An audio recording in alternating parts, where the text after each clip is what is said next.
Thank you for joining us today.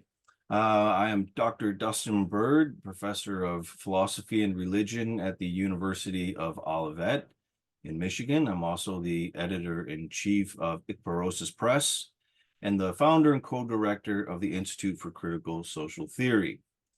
Today, where our topic is the democratic response to far right and fascism, and we'll be discussing that with Dr. Rudolf J. Siebert. How you doing, Rudy? Fine, thank you. Very good. So just a little bit of background, give us some context. In the recent years, the West and its peripheries have seen the rise of a variety of new right-wing authoritarian populist movements. In the United States, Donald Trump's promise to halt the chaos of democracy, multiculturalism, pluralism, immigration, and progressive politics continues unabated as he runs again for the presidency. In Germany, the Alternative for Deutschland continues its right-wing dream of forced migration of non-ethnic Germans out of Germany. In France, the anti-immigration parties, including the far-right National Rally Party, led by Marine Le Pen, continues its call for remigration of Arabs, Africans, and Muslims in general. In the Netherlands, the far-right Islamophobe Geert Wilders has been elected to power on the promise reversing the Islamization of the Dutch. In Italy, the far-right Giorgia Meloni remains firmly in power with her anti-immigration politics. The far-right elected dictator in Russia, Vladimir Putin, continues his special military operation against Ukraine, leaving cities, communities, and families decimated in the wake of his dream of a reconstituted Russian empire. And in Israel, Prime Minister Benjamin Netanyahu presides over the farthest right-wing government ever to be elected. Since Hamas's deadly attack on October 7, 2023, Israel has waged a genocidal air bombardment and ground assault on Gaza, which as of today has killed over 25,000 Palestinians, two-thirds of which are women and children, and by sure this number will grow. As a result of this conflict, a wave of anti-Semitism and Islamophobia has ensued in much of the West. On our university campuses, solidarity with Palestinian victims is skewed as anti-Semitism, and support for Israel is interpreted as support for the genocide of Palestinians. Democracy, which is predicated on discourse and rationality, has been eclipsed, and there is no shortage of right-wing populists, religious zealots, political operatives who are willing to take advantage of that situation for their own purposes. In our last discourse, we spoke of the fascist temptation with Dr. Rudolf Siebert. Today, we want to discuss the democratic resistance to this fascist creep, which we see playing out in so many areas of the world. Today, I have with me, as I already said, Dr. Rudolf J. Siebert. He's a professor emeritus of religion and society in the comparative religion department at Western Michigan University, where he taught for 54 years. Dr. Siebert is the author of over 30 books and over 100 articles on a variety of topics, such as the critical theory of religion, psychology of religion, Hegel, the Frankfurt School, liberation theology, and many other subjects. He has taught not only in the United States, but also in Canada, throughout Europe, Israel, and Japan. He's the founder and director of 2 international courses, the Future of Religion course in Dubrovnik, Croatia, and the Religion and Civil Society conference in Yalta, Ukraine. Thank you for joining me, Dr. Siebert. Okay, you're welcome. So we're going to be talking about democracy and the democratic resistance to the move towards fascism or the right-wing push in many parts of the world. So let's start from the beginning when we're talking about democracy. What is democracy? Where did it originate? What does it entail? Well, it's a very long story, of course. So an issue like democracy takes thousands of years in order to develop as far as the human species is concerned. So it particularly the notion of the universal had to develop. And maybe since 60,000 years ago, man was able to have universals, not only to think in singular objects, but to have species and universal concepts of everything. And so one had to come to the idea of a concrete universal in order to have democracy. And Kennedy thought that the people in Athens had the first and the greatest democracy, and that this was a prototype of our democracy here. But of course, there were democracies before, even among Hebrew tribes, they had democratic periods.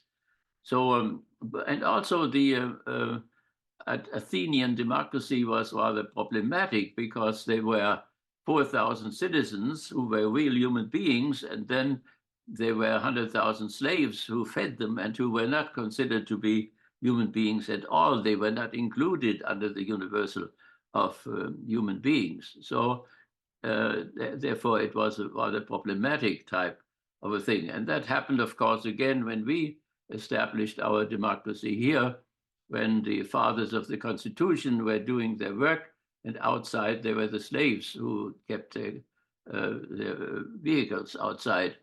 And then, of course, women were excluded and people without property were excluded. So the idea of democracy developed only very slowly through centuries and centuries. And so one has to see that that makes it also precarious now when democracy once more is threatened. And it was threatened before, where people had monarchies and they had aristocracies and they had democracies, and then democracy disappeared again and so on. And so we are in one of those periods where people are dissatisfied with democracy and want to go back to a strong man. And you mentioned all these countries in which this has happened recently. Yeah, it's very similar. I mean, to Plato's Republic, when he talks about the, the four worst forms of government, with timocracy being the least worst form, and that moves down to oligarchy, and then that devolves down to democracy. And of course, democracy dissolves itself into tyranny because of the internal contradictions within democracy. So certainly is the case that, I think a lot of people think democracies that are stable will last forever, but they're not always stable and they don't always last forever, especially from the perspective of when there's a deficiency in material democracy. So what is the difference between a formal democracy and a material democracy? Well, formal democracy would mean the exchange of power, like every 4 years or so, or that people vote. Democracy contains, of course, the elements of equality, the element of freedom, and the element of brotherhood and sisterhood. So democracy in the full sense would include a material democracy in the family too, economic democracy, co-determination by the workers in the corporation, which we don't have here, but which the workers have in Europe already. So that the formal democracy is what we had here.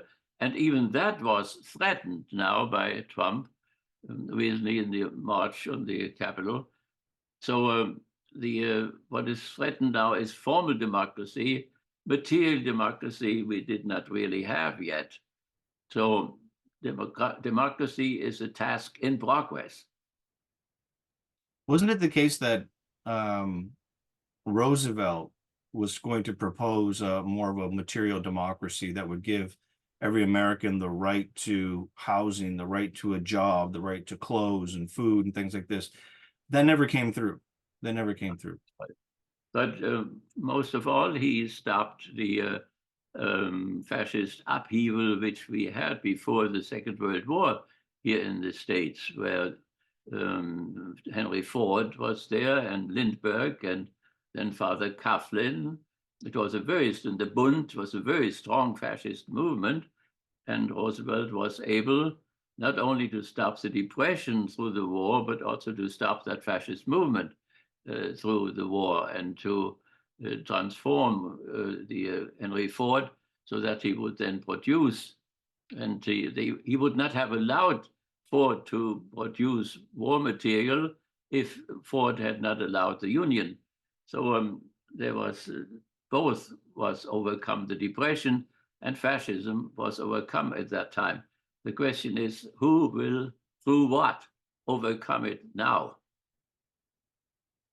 It always seemed to me like an Achilles heel of formal democracy that there was no material rights. I mean, that is such a a give to the far right. You know what I mean? Like when they're putting forth an alternative to formal, capitalistic democracy like our own, where you don't have any material rights, that the promise of material rights, the promise of the end of the instability in people's means of living and whatnot, it always seemed like that if you wanted to cut off the far right, you would have to have some kind of material rights, because material rights were something that are oftentimes offered by fascist governments. Yeah. Well, some of that was done by the New Deal, of course, then the New Deal, which goes up to Biden at this moment. But the New Deal is a bourgeois enterprise in order to have peace with the working class. They made some concessions, which sometimes look very similar to what social democracies do in Europe. But it is a bourgeois affair. We are the only country without a Labour Party. That is the most amazing thing, that we do have little Labour parties somewhere, but they never were powerful enough really to gain the presidency or something like that. So, but we should be shocked somehow by the fact that we don't have a Labour Party. And that even the third party ideas which we have now, there is no Labour Party option there really. So full democracy would presuppose, and all these rights you talk about, they could not be realized without a Labour Party. Very true. Very true. So you have a history of living within two democracies. One when you were very young, the Weimar Republic, and you saw that collapse. You were there. You were young, but you saw it collapse into fascist Germany. So what kind of democratic response did you witness during the rise of the Third Reich, or even into the Third Reich? Yeah. Well, I was 6 years old when Hitler came into power, and I lived in Frankfurt. And one of my first political experiences as a little fellow was that every Saturday in front of my window, three groups appeared. There was first the fascists were coming with a swastika, and then were the communists coming with hammer and sickle, and then came the police in the middle on horses and beat up on both of them. And afterwards, there were all kinds of wounded people laying there, which were picked up by the hospitals around. So that happened every Saturday. And I must say, to my shame, that I was interested in coming and looked forward to these events every Saturday. So, and of course, as soon as Hitler came into power in January 1933, then, of course, things became orderly. That was, of course, his plan, law and order. So the whole show stopped. There were no communists anymore. They wandered into concentration camps, and the struggle was over. So that is how the Weimar Republic collapsed. The reason why it collapsed, they thought that Germans had no experience in democratic rule, and therefore it was not deeply rooted, the Weimar Republic, and therefore it did not hold up. But Hitler's idea was, of course, what he attacked against was the large plurality of parties which fought against him. He ridiculed them in his speeches and so on. So, and of course, the masses of parties didn't get things done. That is very often the charge of the masses of the people. They think that it lasts too long, democracies last too long, and then finally they don't come with results anyway. So that is then the reason why people move from democracy to, or formal democracy at least, to a fascist regime. And Yeah, it's, of course, at this moment again, it's a inclusive democratic people let all these immigrants come in. And that the fascist counter push is now to get them all out again. They don't want to gas them anymore. They just want them to go home. And then that's okay. I don't think they would stop there, but nevertheless, that's what they say always. Just go home and there will be peace. So, so we know what the cause is, why this fascist wave is coming about in all these countries.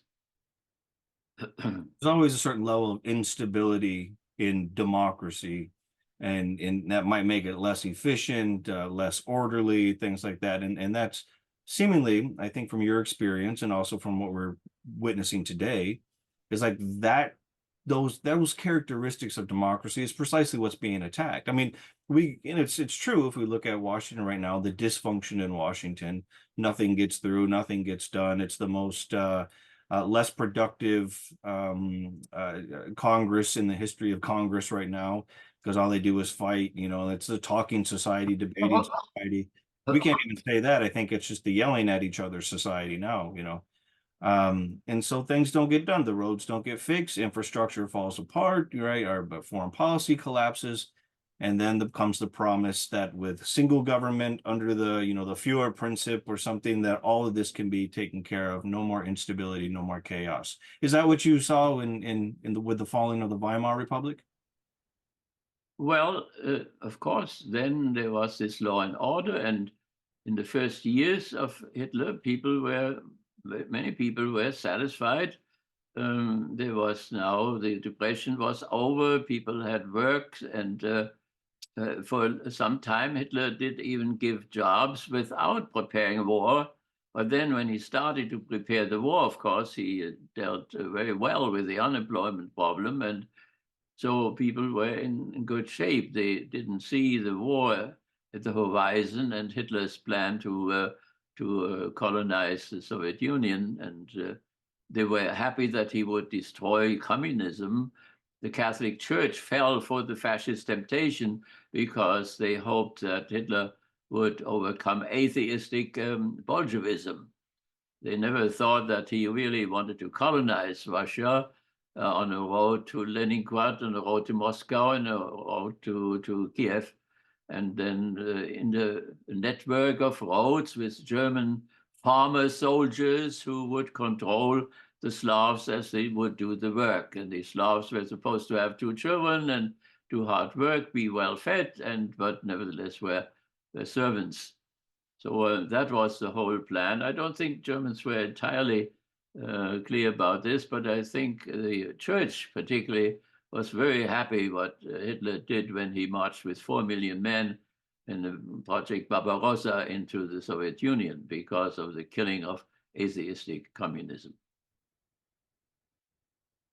So there were a lot of, I can't really say a lot. There were numerous movements, groups that opposed Hitler, that opposed the fascist temptation that ultimately the Germany succumbed to. But obviously they weren't successful. They weren't strong enough. Why was it? What was the reason why these movements, like the Confessing Church, for instance, why could they not convince their fellow Germans of the horrible nature, the destructive, the barbaric nature of fascism? Well, they saw the good side of fascism. They saw that their economics, became more stable. They finally saw that Hitler took revenge on all the allies who had dictated the Versailles dictate and the injustices, that he undid all these injustices.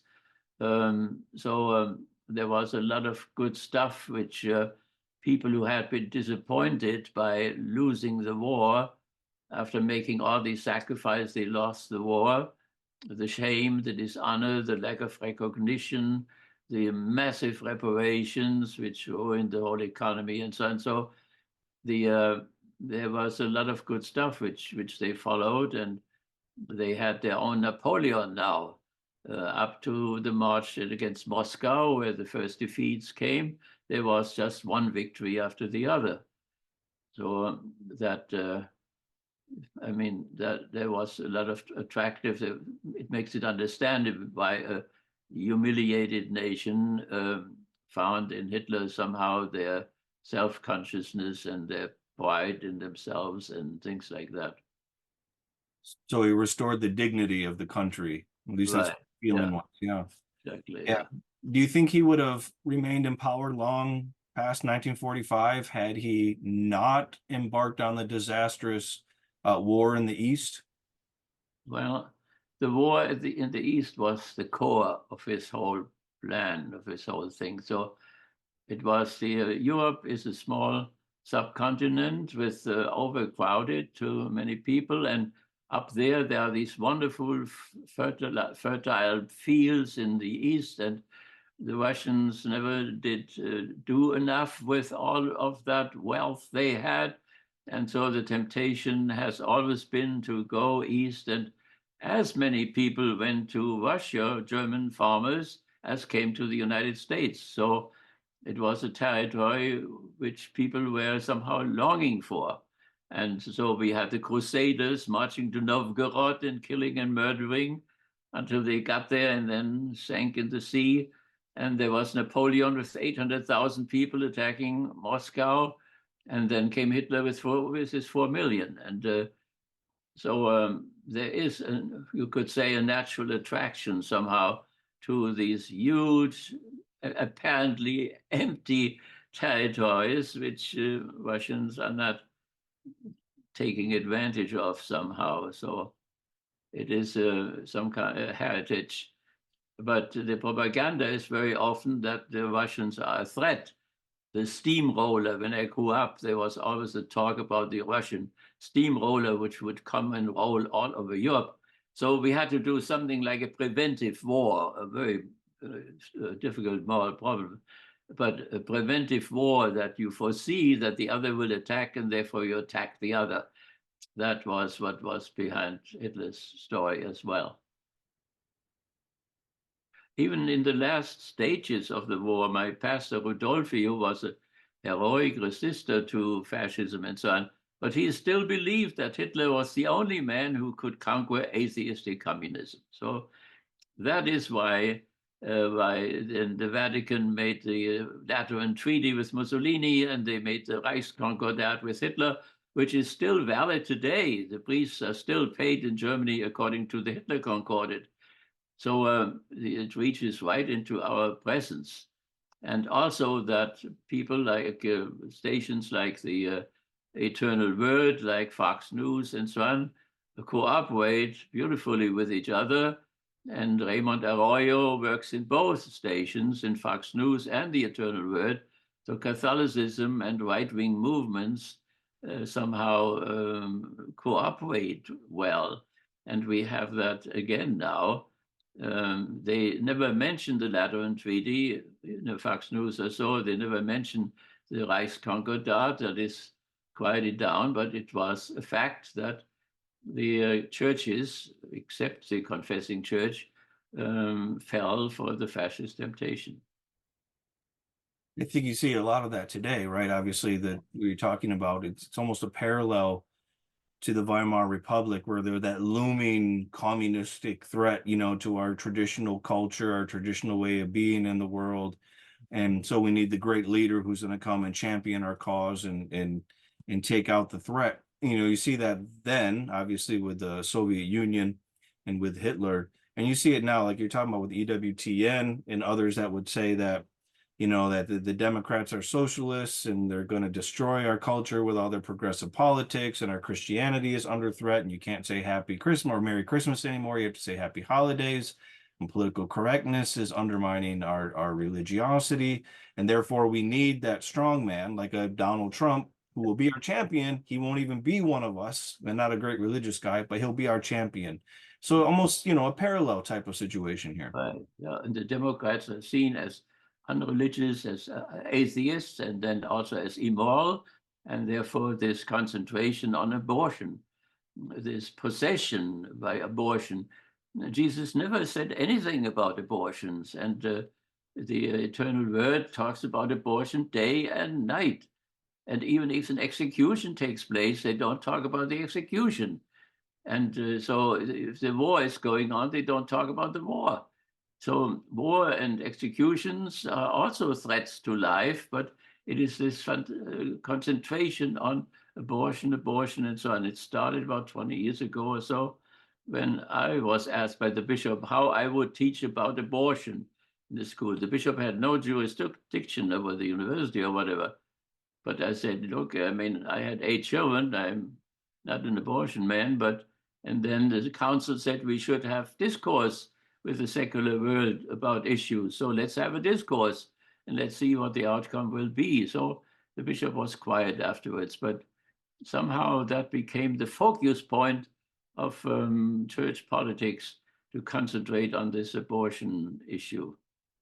I would personally also be against abortion, but not against criminalization of women or doctors or hospitals or whatever. This criminalization is fatal in the whole thing. It makes no sense whatsoever. So nevertheless, so that it is the enlightened people really who are more in the Democratic Party, and the struggle between religion and enlightenment has not stopped yet. It is still going on. So we have it today that most of our priests are coming from Africa or from India or whatever, from less enlightened areas. But what if these areas become enlightened as well? Then we have the same problem. So the real problem is how religious people and the enlighteners, the bourgeois enlighteners, the Marxist enlighteners, the Freudian enlighteners can come to an understanding with each other. Simply to say they from the devil or whatever, and we are not talking about it, and continually arguing this is Marxist or whatever. Biden has nothing to do with Marxism whatsoever, and they make him into a Marxist as well. So that is a fatal type of a policy.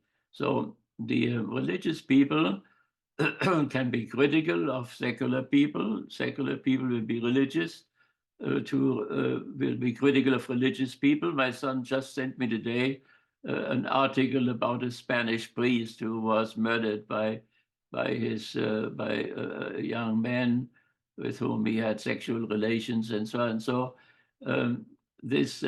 we have to have mutual critique and coming to a mutual understanding. If, for instance, science has discovered something that the Earth turns around the sun, then science is right and the Holy Scriptures have to be corrected. There's nothing we can do about this. So we cannot go on today and say the sun is rising. Well, we go on anyway, and the sun is rising. But we know that it is not that way. So nevertheless, here is the real problem. We could say what already the great philosopher Hegel said, that religion will go under if the Enlightenment will go on and so on. And he was critical of the Enlightenment as well. So here's our main problem. We have maybe half of our population is not adequately educated for democracy.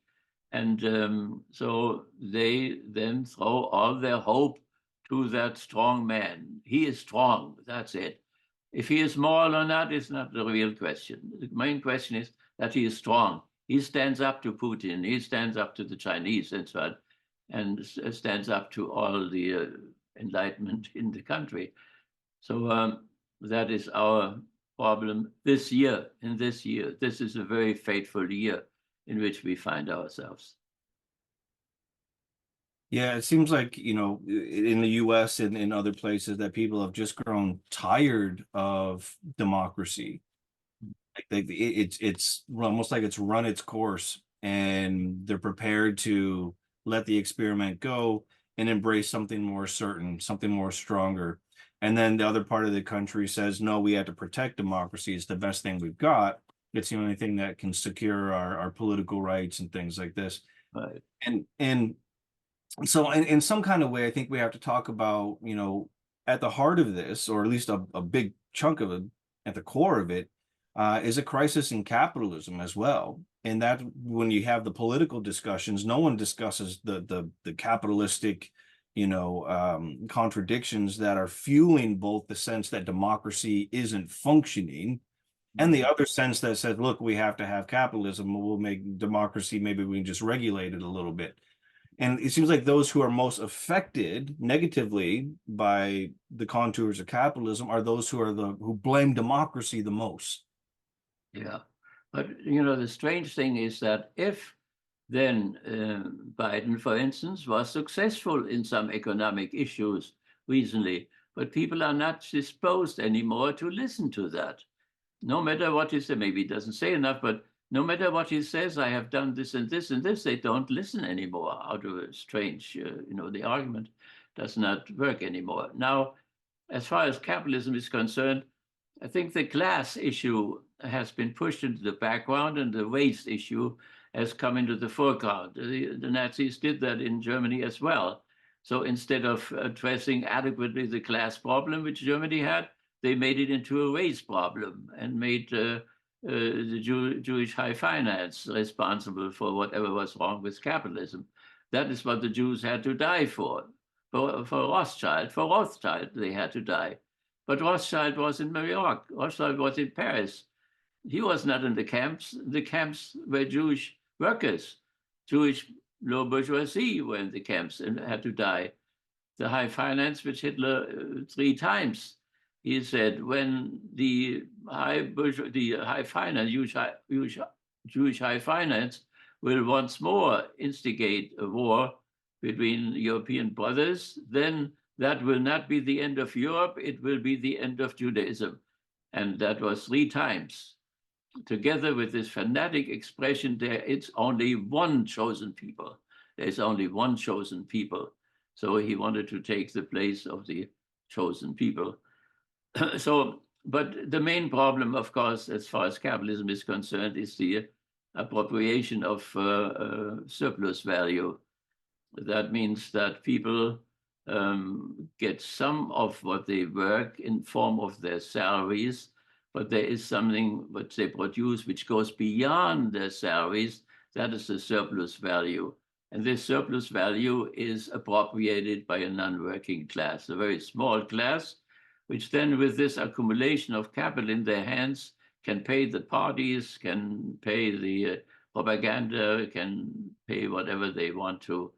And Aristotle already knew that money would be very destructive as far as democracy is concerned, and we have money issue everywhere.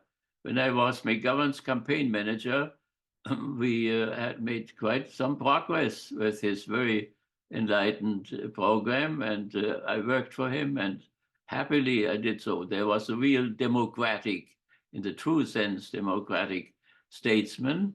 But then suddenly in the middle of the summer, capital came not. The businessmen did no longer support McGovern, and then I had to collect money for television shows at least 1 day a week, and I got $5 from some people, $10 from others, and I could have him on television maybe once a day.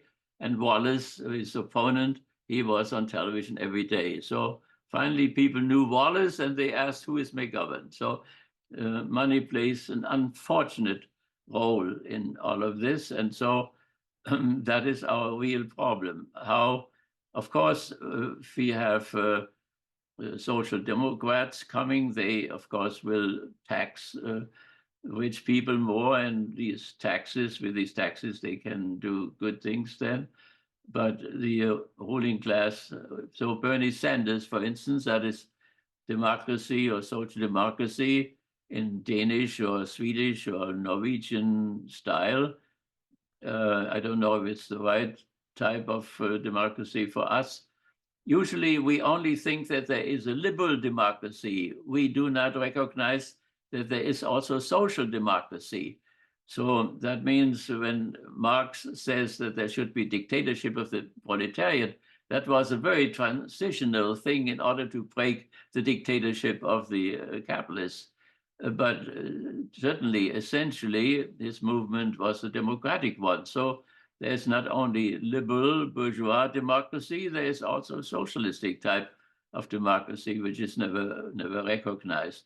Because the bourgeois democracy is so formal and not material enough, that is why the working class then had to ask for a better type of democracy, which would include equality and would include freedom and would include brotherhood and sisterhood.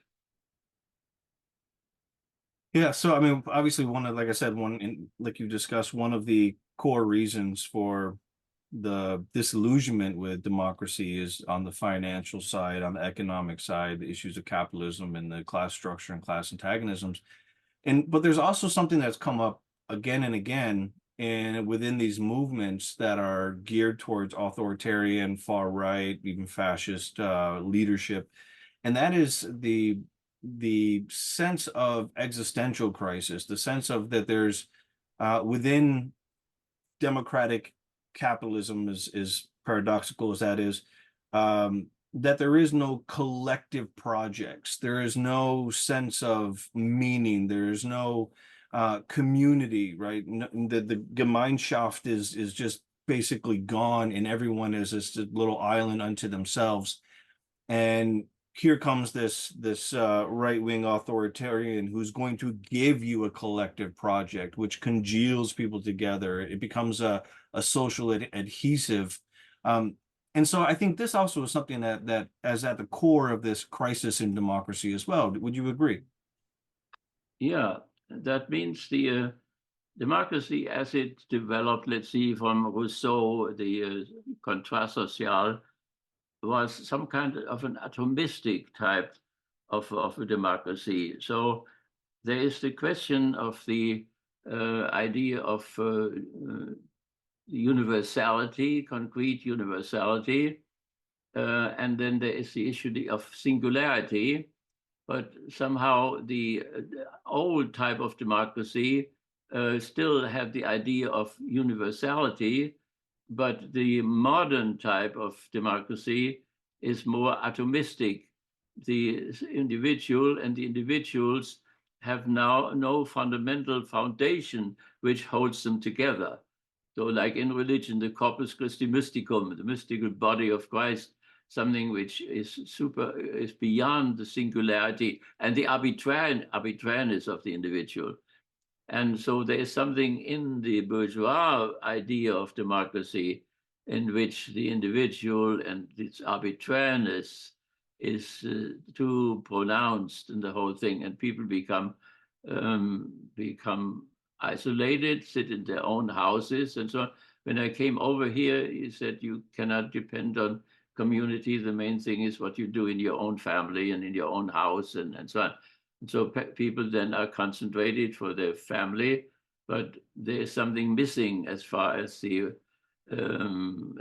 state is concerned. The relationship of the state in our country here, because we did not start out with the state, which then divided itself into family and civil society. The civil society was first. Everybody for himself, come over here, country without taxes, without military service. So everybody could sit on his farm and not knowing anything of anybody else and so on. So this was an unusual beginning here.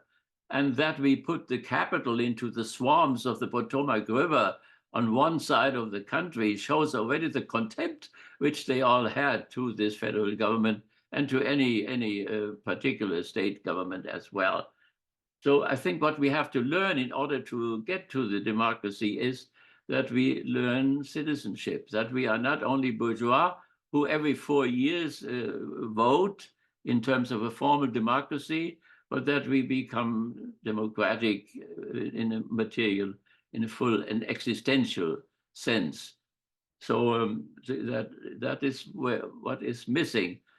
People think higher of their boss, who takes their surplus value from them, then they think of politician or politics or the state or the federal government and so on. That is just the government and not the state as a whole.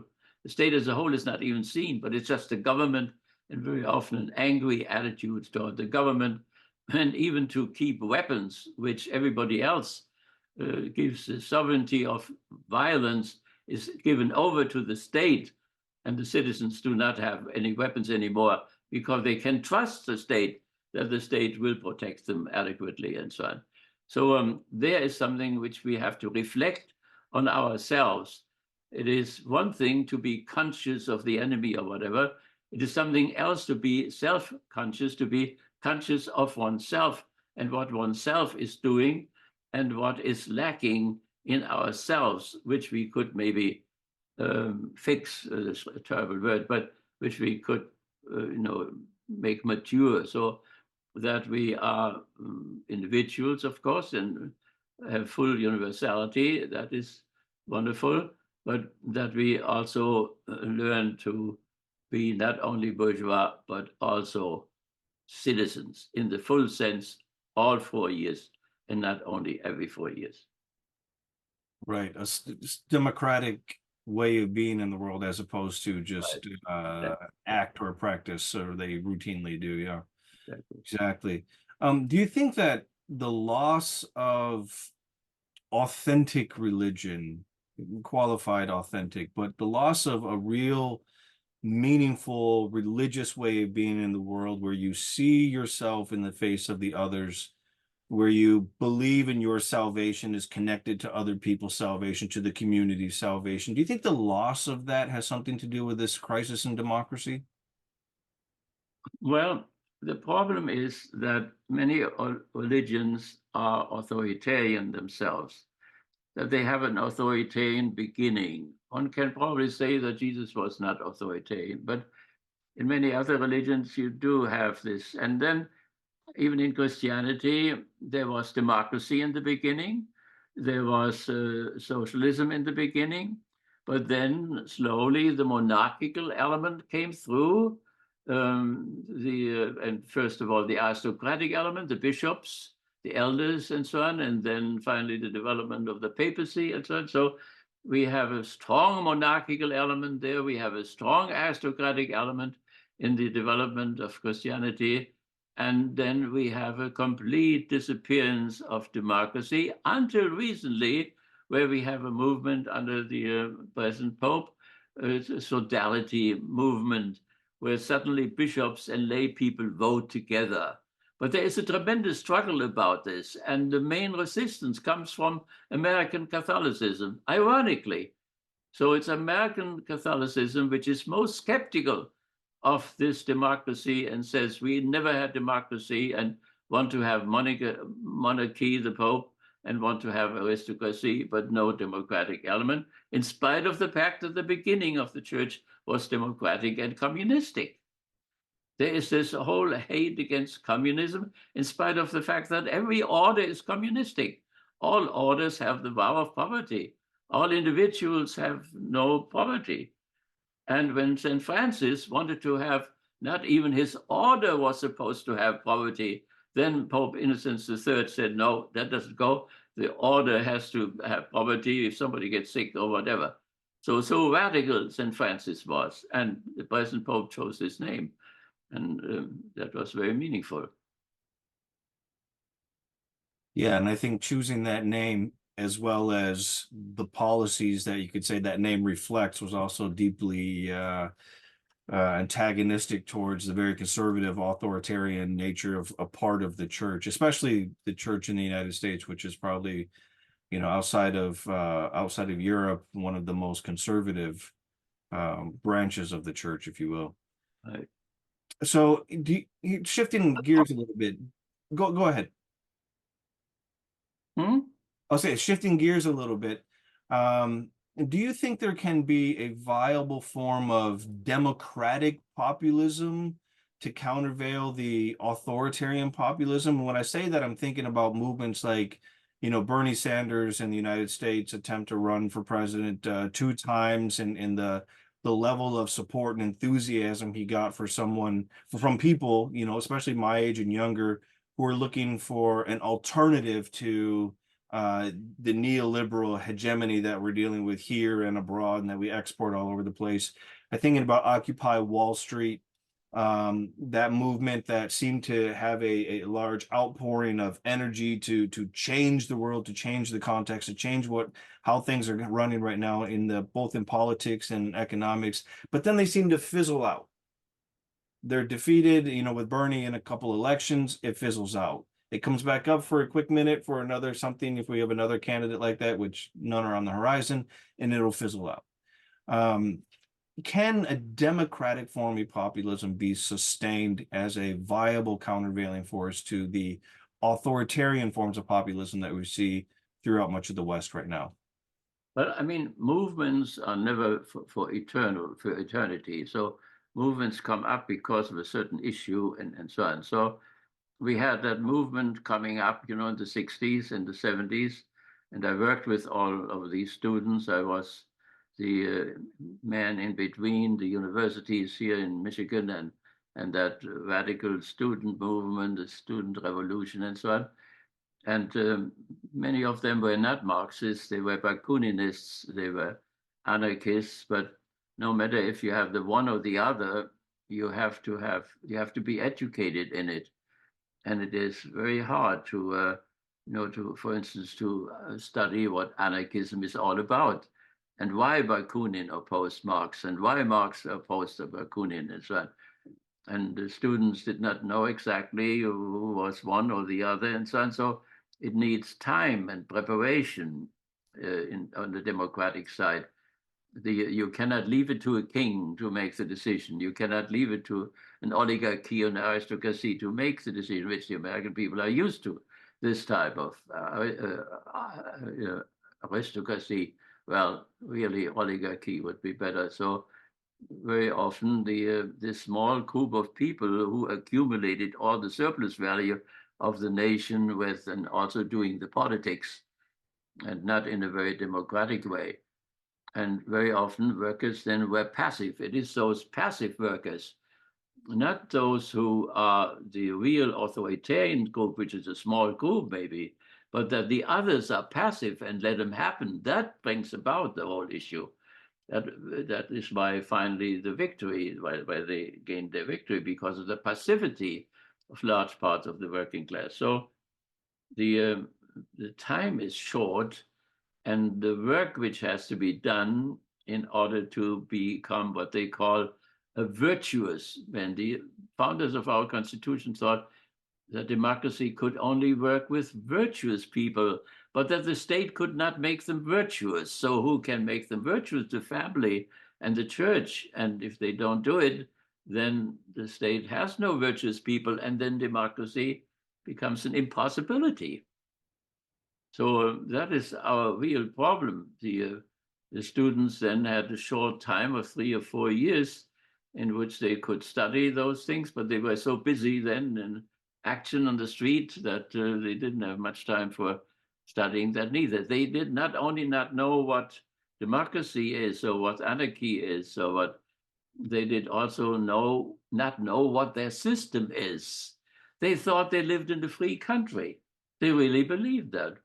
And only when they started acting and hit the barbed wire, and when some of them were shot and so on, then they found out what system they lived in. So, and this is, of course, then it was repressed by the Nixonian counter-revolution.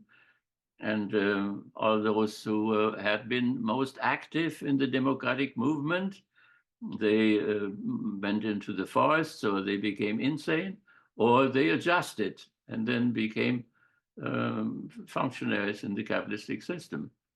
They were the normal people then, and everything was again as it was before. So that is, we can see from that democratic movement of the 60s and 70s what happens to those movements.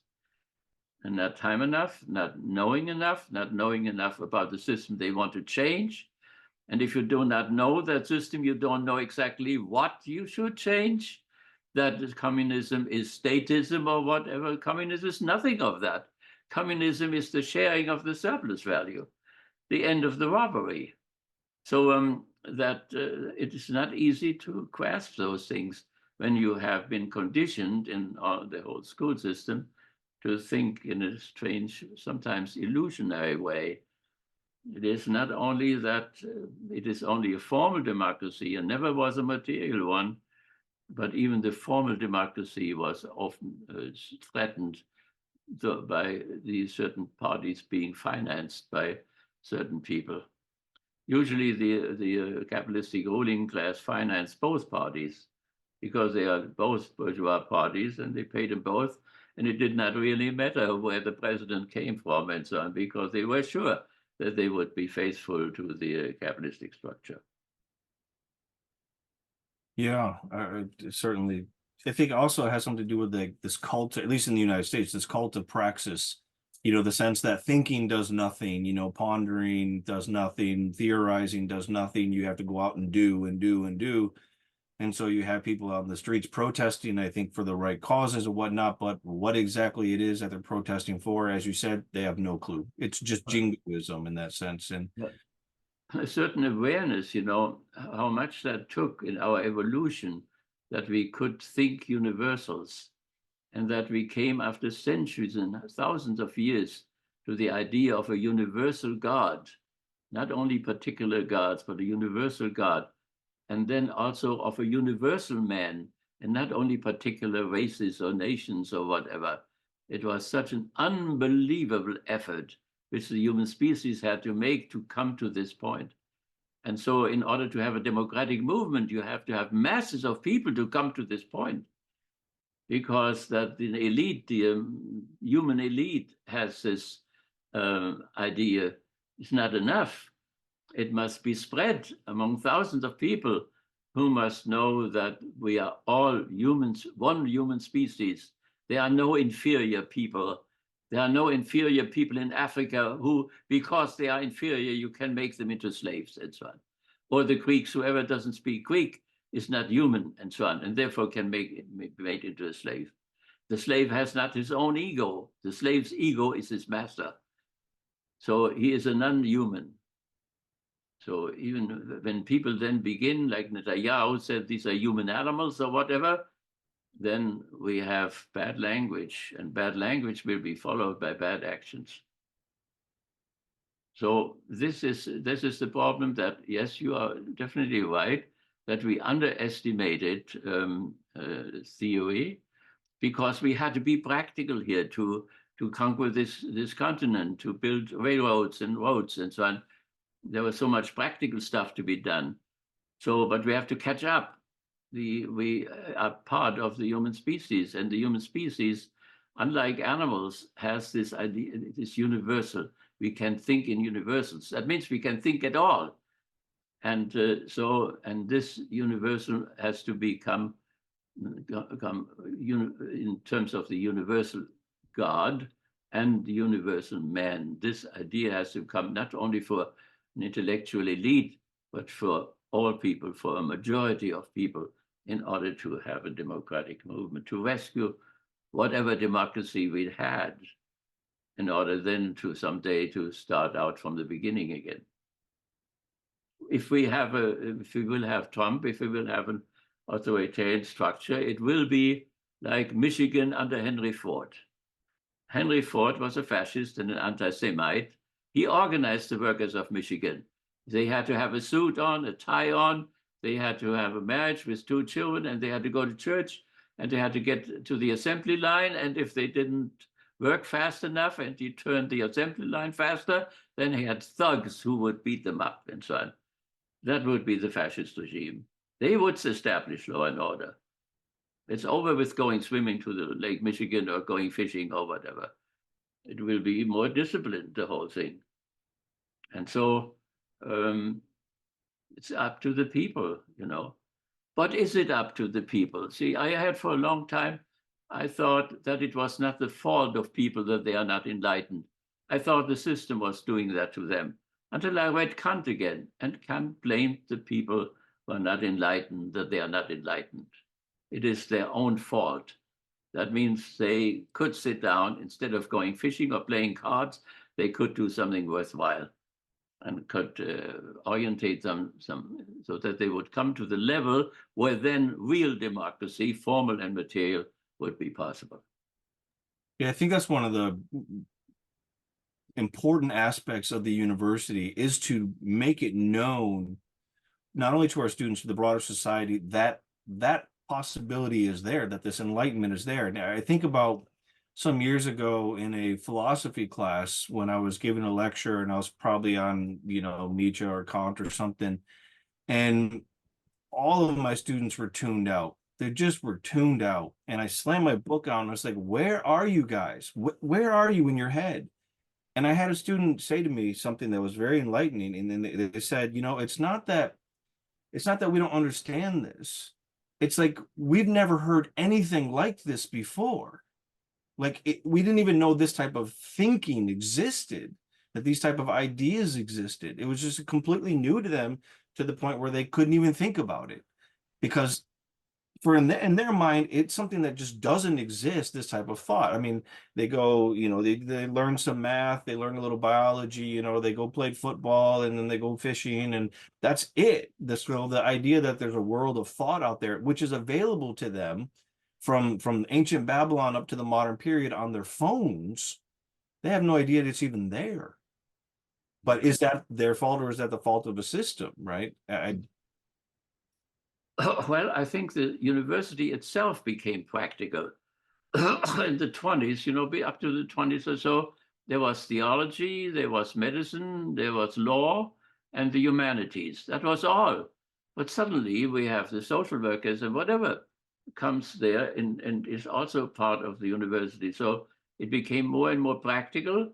And those disciplines will concentrate on thinking, were somewhat pushed into the background. They were still there, and sometimes they were there only for the richest people, but not for the normal people. So there are, even the university has these problems, but we want to see the whole context. I mean, to settle the whole context, whole continent needed a lot of practical people.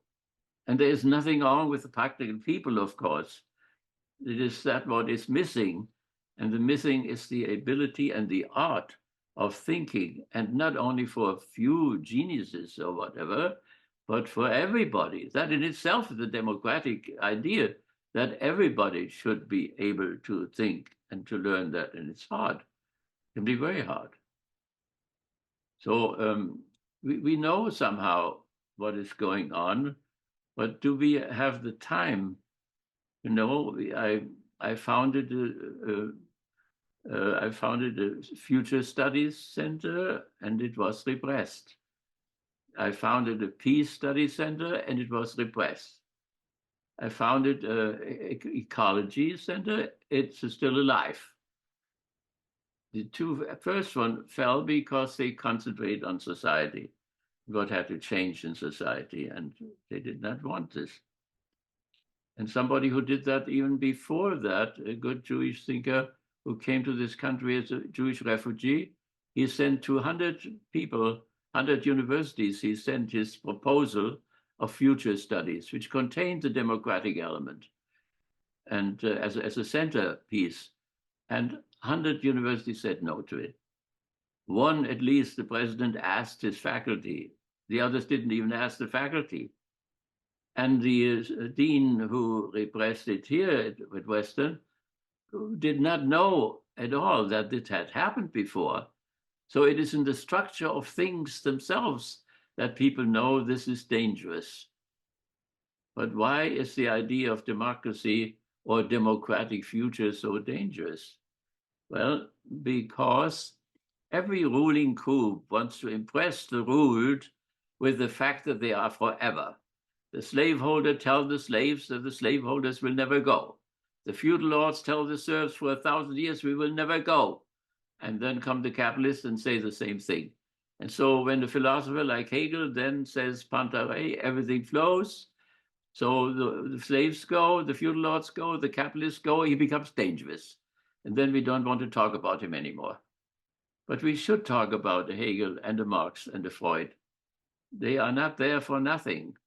So simply to repress them leaves us in an empty space, and we cannot think our issues through adequately. And then we become authoritarian. We leave the thinking to the one, the strong one. That's what I hear every day. He's strong, he's powerful, Biden is weak, and so on. Well, Biden was weak in terms of Jerusalem, but he was not weak all the time. So, see, and everybody can be weak for once. So, but that the strong man will now, because he's strong, will solve everything. That, as he said, he would make peace in the Ukraine for one day and so on. You can, strength alone will not help. You need thinking too. And you need virtue. That means you need prudence, you need justice, you need fortitude, you need chastity, you need what Aristotle called the virtues. Right. All right. Yeah, that's you know, that's part of that right-wing authoritarian cult of personality is through my sheer will I Yeah. can bring you know, peace among these two warring countries, you know, that have had this thousand years of antagonism. But my sheer will and personality can do it. That's the magic helper that you know Fromm talked about. Yeah. Yep. Right. Exactly. So last question, because we're running out of time, is how do we as Democrats, small b, people who are dedicated to democracy, formal material, democracy as a way of being in the world, um, also connected to free speech, obviously, because that's a very important part of democracy. How do we deal with those who would use free speech to undermine democracy itself? Do we engage in what Herbert Marcuse calls repressive tolerance, or which puts limits on democracy, or it puts limits, excuse me, on free speech, to say you cannot use free speech to undermine free speech? But how do we do that? How do we deal with this type of use of the democratic ideals and the democratic promise to undermine democracy? Yeah. Well, I had a Jewish friend in philosophy in our philosophy department, and he was very radical. He thought that everybody should have that freedom of speech, even those who will kill the freedom of speech when they come into power. They also should still have the freedom of speech. And I rather had Marcuse's position that one should limit the freedom of speech, or that it was limited against those who would undo it if they would come into power. That these heads of these elite universities were called to Washington, and that they were asked practically not to follow the freedom of speech, was one of the great, quiet, silent catastrophes which have happened in recent months. When I was attacked in Western Michigan University by Southerners also because of what I said, and they wanted me to be fired, Western Michigan University said always, we have the freedom of speech, and Professor Siebert has the right to free speech. With this, the university stands and falls.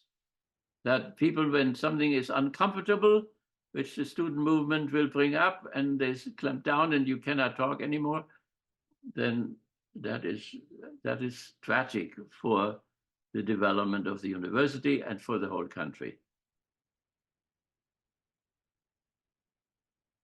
So we should maintain almost at all costs free Yes, speech, but also be able to debate where its limits are. Because, as you said, the dangers of unlimited free speech is that free speech is then functionalized to kill free speech. it's not absolute. So if you are in a room full of people and you shout fire and they fall into panic and kill each other and so on, you cannot do this. You are not allowed to say something like that. So there is a limit to free speech. There are a limit to all of our rights. And so to make it absolute, and then we get a dangerous possible Right. position. And it always reminds me of a democratic yet clever way of dealing with this issue. Happened so many years ago at Michigan State University when a white nationalist wanted to speak. He was invited to speak on campus. The university said absolutely not. We know who you are. We know what you advocate for. We're a inclusive, multicultural, pluralistic university. We value our students. We know what you advocate for, so absolutely not. You can't be here. He sued the university. The state then said you have to give him space and time to speak because you're publicly funded. He's part of the public. And so what did they do? They said, okay, fine. We don't have to guarantee you a prominent place or a prominent time. So Gates said you can speak on this week, which happens to be spring break. So no students are around. And we're not going to put you in a prominent, you know, speaking place in a hall or something like this. We're going to put you out in our part of our farm campus where they teach young students in animal sciences how to look at horses and cattle and things like this. So they put him way out there. It guaranteed his free speech, but it also made it so difficult for him to have an audience that only about 50 people showed up. That's good Jesuitism, maybe. It is, yeah. So, okay, Dr. Siebert, we've come to our end and our time. It's been a wonderful discourse, and I think it's something that hopefully we clearly need to continue to talk about. I hope our listeners are inspired to look at this issue more thoroughly and systematically and see the crisis in democracy and what we can do to maintain democracy, preserve it, augment it, make it even more democratic, while at the same time not succumbing to the fascist temptation that wishes to overthrow and assassinate democracy. So thank you so much for being with us today. You're welcome. All right.